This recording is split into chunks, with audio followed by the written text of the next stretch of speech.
Hello दोस्तों, स्वागत है आप लोगों का आपके अपने यूट्यूब चैनल डिप्लोमा वाला पर। दोस्तों, आज की इस वीडियो में हम लोग डिस्कस करने जा रहे हैं भारत छोड़ो आंदोलन, आज़ाद हिंद फौज तथा सुभाष चंद्र बोस से जितने भी प्रश्न बने हैं एसएससी तथा यूपी ट्रिपल में, उन सभी प्रश्नों को एक एक करके हम देखेंगे। तो आइए सभी प्रश्नों को देख लेते हैं। पहला प्रश्न हमारा 1942 में महात्मा गांधी द्वारा भारत छोड़ो आंदोलन निम्नलिखित में से किस स्थान पर आरंभ किया गया। तो इस प्रश्न से हम लोग 3 बातों को सीखेंगे। देखिए, पहला ऑप्शन दिया है, पहले ऑप्शन देख लेते हैं। अगस्त क्रांति मैदान, शिवाजी पार्क, जलियांवाला बाग या प्रगति मैदान। ये भारत छोड़ो आंदोलन महात्मा गांधी द्वारा कहाँ शुरू किया गया था, ये आपको बताना है। देखिए, इसमें से हमें क्या क्या याद रखना है कि जो भारत छोड़ो आंदोलन है ये कब शुरू किया गया, तो 1942 में शुरू किया गया। किसके द्वारा शुरू किया गया, तो महात्मा गांधी द्वारा शुरू किया गया। कहाँ पे यानी किस स्थान पे शुरू किया गया, ये भी देखना है। तो इसका सही जवाब हो जाता है ऑप्शन नंबर ए, अगस्त क्रांति मैदान में भारत छोड़ो आंदोलन शुरू किया जाता है। अब कब शुरू किया जाता है, तो 1942 में। इसका पूरा डेट होता है 8 अगस्त 1942। इतनी बातों को हम इस चैप्टर से, इस क्वेश्चन से याद रखेंगे। अगले प्रश्न की ओर चलते हैं। भारत छोड़ो आंदोलन कब शुरू किया गया था, तो अभी हमने देखा कि भारत छोड़ो आंदोलन 8 अगस्त 1942 को शुरू किया गया था। ये प्रश्न बार बार पूछा गया है, इसीलिए हम इस प्रश्न को बार बार लेकर के आए हैं ताकि ये प्रश्न याद हो जाए, क्योंकि इसका डेट बार बार पूछा गया है और ये डेट याद होना ज़रूरी है। चलिए अगले प्रश्न की ओर चलते हैं। सेम प्रश्न यही है, भारत छोड़ो आंदोलन कब शुरू किया गया, तो ये भारत छोड़ो आंदोलन 1942 में शुरू किया गया। पूरा डेट है इसका 8 अगस्त 1942। 1930 देखिए ऑप्शन में दिया गया है, इस दिन हुआ था आपका गांधी जी ने दांडी मार्च स्टार्ट किया था 1930 में। और देखिए अगले प्रश्न की ओर चलते हैं हम लोग। भारतीय स्वतंत्रता संग्राम में करो या मरो का नारा किस आंदोलन से जुड़ा है, तो आपको ये बताना है कि भारतीय स्वतंत्रता संग्राम में करो या मरो का नारा जो है किस आंदोलन से जुड़ा है। दांडी यात्रा, असहयोग आंदोलन, खिलाफत आंदोलन या भारत छोड़ो आंदोलन। तो इसका सही जवाब हो जाएगा ऑप्शन नंबर डी, भारत छोड़ो आंदोलन। इसका सही जवाब हो जाएगा ऑप्शन नंबर डी, भारत छोड़ो आंदोलन। करो या मरो का नारा भारत छोड़ो आंदोलन से संबंधित है। और ये नारा किसने दिया था, तो ये महात्मा गांधी ने दिया था, ये भी याद रखना है, महात्मा गांधी। अगले प्रश्न की ओर बढ़ते हैं। यहाँ पे देखिए एक चीज़ और दिया है, असहयोग आंदोलन। तो ये कब शुरू हुआ था, असहयोग आंदोलन आपका शुरू होता है 1920 में। और उसके बाद ये दिया गया है ऑप्शन में आपका खिलाफत आंदोलन आपका शुरू होता है 1919 में। ये दोनों बातें आपको याद रखनी है।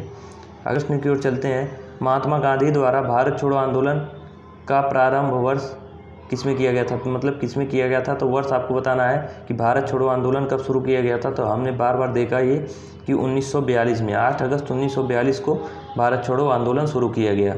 अगले प्रश्न की ओर बढ़ते हैं।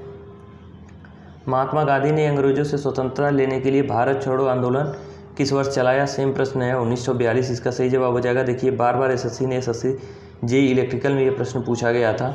अगला प्रश्न देख लेते हैं। 1943 में निम्नलिखित में से किस जिले में समानांतर सरकार की स्थापना हुई, तो जो देखिए जब 1942 में भारत छोड़ो आंदोलन शुरू होता है उस समय कई राज्यों में, कई स्थानों पे समानांतर सरकार का गठन होता है। उसमें से 1943 में आपको बताना है कि किस स्थान पे 1943 में समानांतर सरकार की गठन हुई थी। ऑप्शन दिया है नासिक, राजमुंदरी, पुणे या सतारा। तो देखिए 1943 में आपका सतारा में समानांतर सरकार की गठन होती है। और सतारा किस राज्य में पड़ता है, तो ये महाराष्ट्र में पड़ता है, ये याद रखिएगा।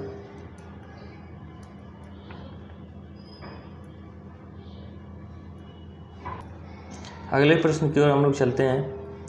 निम्नलिखित में से किस राज्य में टोंक नामक जिला है, टोंक नामक जिला किस राज्य में है, ये आपको बताना है।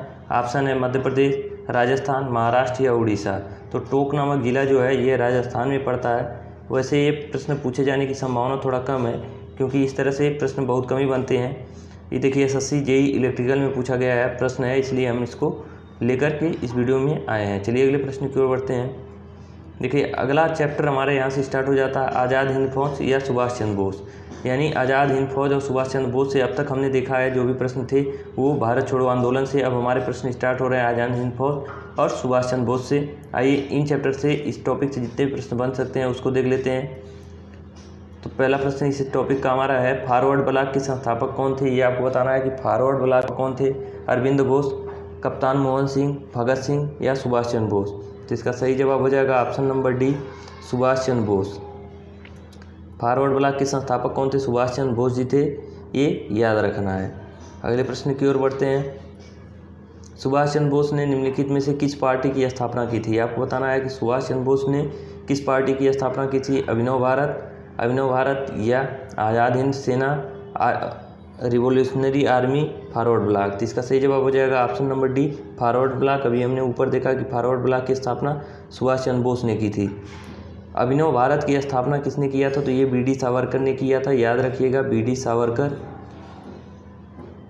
ये याद रखिएगा, बी.डी. सावरकर ने इसकी स्थापना की थी। देखिए, ये आज़ाद हिंद सेना नहीं है, ये आज़ाद हिंद फौज है, और सेम इसी का जो है इंग्लिश वर्जन दिया गया है सी नंबर में। तो इस तरह से इस प्रश्न का हमारा सही जवाब ऑप्शन नंबर डी हो जाता है। अगले प्रश्न की ओर बढ़ते हैं। सुभाष चंद्र बोस का जन्म वर्ष कितने में हुआ था? ये खाली जगह दिया गया है, तो आपको बताना है कि सुभाष चंद्र बोस का जन्म कब हुआ था।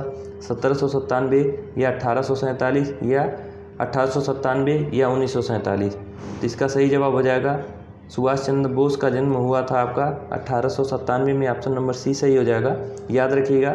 और सुभाष चंद्र बोस का जन्म कहाँ हुआ था? तो ये कटक में हुआ था। कटक एक उड़ीसा का आपका एक शहर है, उड़ीसा राज्य का एक शहर है, वहीं पे सुभाष चंद्र बोस का 1897 में जन्म हुआ था। अगले प्रश्न की ओर चलते हैं। सुभाष चंद्र बोस का जन्म स्थान निम्न में से कि कौन सी जगह पर है? अभी हमने देखा सुभाष चंद्र बोस का जन्म जो हुआ है ये रायपुर में हुआ, दार्जिलिंग में हुआ, कलकत्ता या कटक। तो अभी हमने देखा कि इनका जन्म कहाँ पे हुआ था, तो कटक उड़ीसा में हुआ था। अगले प्रश्न की ओर बढ़ते हैं। सुभाष चंद्र बोस का जन्म स्थान है, सेम प्रश्न है, ऑप्शन नंबर बी सही हो जाएगा, कटक में है। अगले प्रश्न की ओर बढ़ते हैं। स्वतंत्रता आंदोलन के दौरान सुभाष चंद्र बोस ने भारतीय राष्ट्रीय का पुनरुत्थान किया, खाली जगह था, इसको भरना है। तो आपको बताना है कि स्वतंत्रता आंदोलन के दौरान सुभाष चंद्र बोस ने भारतीय राष्ट्रीय, आपको ये बताना है कि नौसेना या थल सेना या सुरक्षा या वायुसेना किसका पुनरुत्थान किए थे। तो देखिए, स्वतंत्रता आंदोलन के समय सुभाष चंद्र बोस ने थल सेना का जो पुनरुत्थान किया था, इसका नाम क्या था? Indian national army. तो इसमें ऑप्शन नंबर बी आपका सही हो जाएगा, थल सेना। नौसेना का निर्माण इन्होंने नहीं किया था, सुरक्षा का भी नहीं किया था, और वायुसेना का भी नहीं किया था। चलिए अगले प्रश्न की ओर बढ़ते हैं।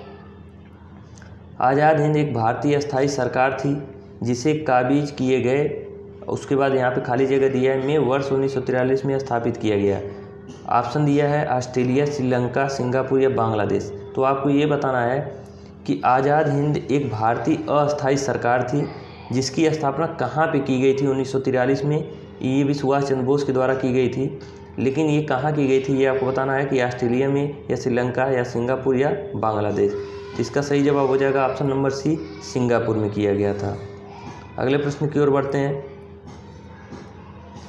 सॉरी, ये हमारा अंतिम प्रश्न है, यहीं पे हमारा ये समाप्त होता है। देखिए, इससे रिलेटेड जो भी एसएससी के प्रश्न हमने कराया है आज़ाद हिंद फौज, सुभाष चंद्र बोस या भारत छोड़ो आंदोलन से, मैंने यूपी SSC का बुक भी देखा जो प्रीवियस ईयर का है, उसमें भी सेम इससे अलग कुछ भी नहीं पूछा है। जो भी प्रश्न है यही सब प्रश्न को घुमा फिरा के पूछा गया है। तो ये मत सोचिएगा कि हम आपको यूपी SSC का एग्ज़ाम देना है, पेट की तैयारी के लिए पढ़ा रहे हैं तो SSC के प्रश्न करा रहे हैं। हम एक बार ज़रूर मिलाते हैं कि जो भी प्रश्न हम SSC के करा रहे हैं क्या यूपी SSC ने वो प्रश्न पूछे हैं या नहीं। अगर कोई अलग से प्रश्न पूछा तो हम उसको इंक्लूड कर लेते हैं, नहीं पूछा है तो हम SSC के प्रश्न यही करा के आपका सेशन को समाप्त कर देते हैं। तो अगर आपको वीडियो अच्छा लगे तो वीडियो को लाइक करिए, शेयर करिए, और अगर आप हमारे चैनल पर पहली बार आए हो तो सब्सक्राइब कीजिए, और हमें कमेंट करके ज़रूर बताइए कि वीडियो आपको कैसा लगा। बहुत बहुत धन्यवाद वीडियो को पूरा देखने के लिए।